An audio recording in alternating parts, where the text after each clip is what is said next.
Here on the show, we talk to people like yourselves, newsmakers, activists, candidates, all those types of high-profile people.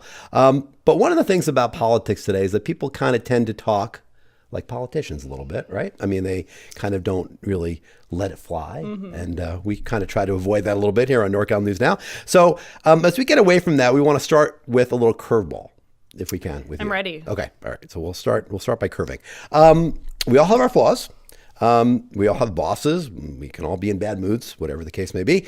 Spouses, friends, and we all make mistakes. But if we were to ask our friends about you, your friends about you, okay, what do you think would be the one thing they'd say that really kind of drives you up the wall? I mean, what really gets you fuming?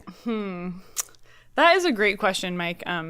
Actually, this week I had the chance to be surrounded by some of my very best friends.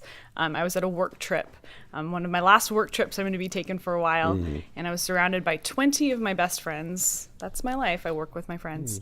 And one of them was a good girlfriend I've had for 19 years. So she's known me since I was, the math's hard, a freshman in high school.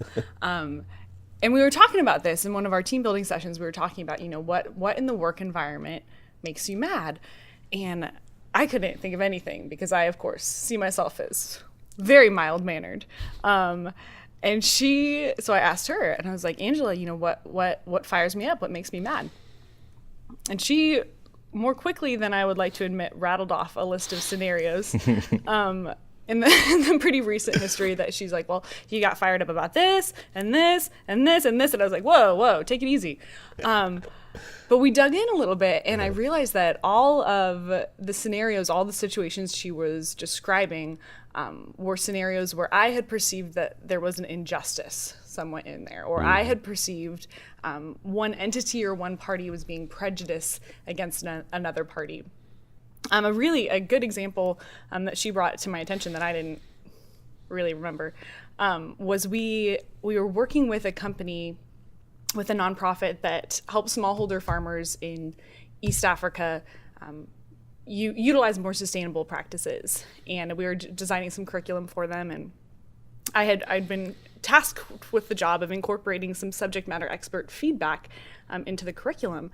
And one of the subject matter experts had left a comment in the Microsoft Word document, and this really really got me fired up, that I took offense to because they were saying that the people wouldn't understand that, that this was going to be too complex for them to understand.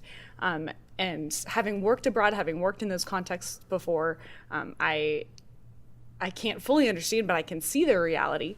And I know that they have complete ability to understand these concepts and complete ability to teach us as Westerners what we need to know about this. And so I remember just getting so angry and firing back this email to this person, and they can understand this and you're judging them. And so that, I feel like that is really indicative of the times that I get angry, is when I see injustice, when I see people behaving in a way where they don't take the time to listen or honor someone else's experience. And for me, the very, very core of that, the very core of who I am is this deep belief that we're all inherently equal in worth and dignity. And that means that smallholder farmers have the same worth. Their lives have the same worth as my life.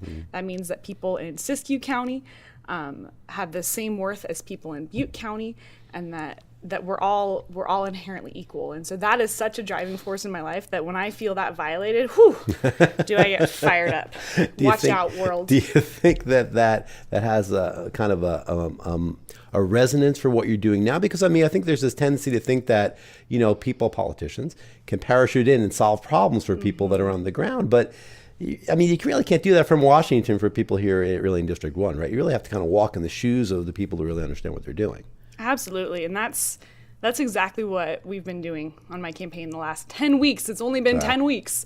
But every single day I'm in a different part of the district, and I'm listening and I'm learning from people and seeing what their lives are like and trying to put myself in their shoes and trying to understand what their lives are like. And just in that simple act of listening to somebody and listening deeply and listening authentically,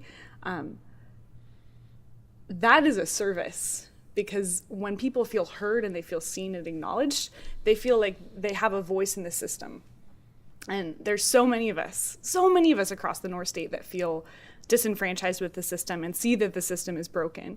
And so when we as public servants can listen to people, we can show them that they have a voice and that their voice matters, and hopefully inspire them to use their voice to get out to the polls and to make real and lasting change.